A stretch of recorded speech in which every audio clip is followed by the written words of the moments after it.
எந்த நேரம் எந்த திசையில் ஒரு பெண் கிடைக்கும் எப்போது திருமணம் நடக்கும் என்பது அதை கணித்து எனக்கு நிலவாக உங்கள் மகன் பிறந்த நாளத்தை எண்ணித்து எந்த திசையில் சென்றால் அவரை கேட்ட மனமால் கிடைப்பார்.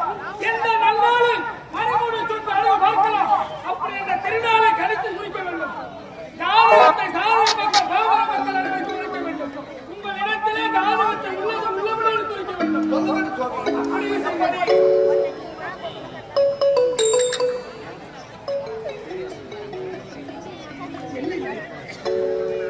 விபரீதமாக இருக்கின்றது. இந்த முடிவை எப்படி அரசிடம் முடிப்பது?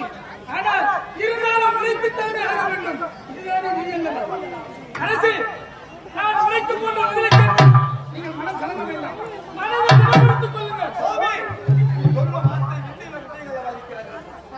ஜாதகத்தை கணித்து உழைக்க ஜாதகத்தை உழைக்கின்றேன். என்னுடைய மனதை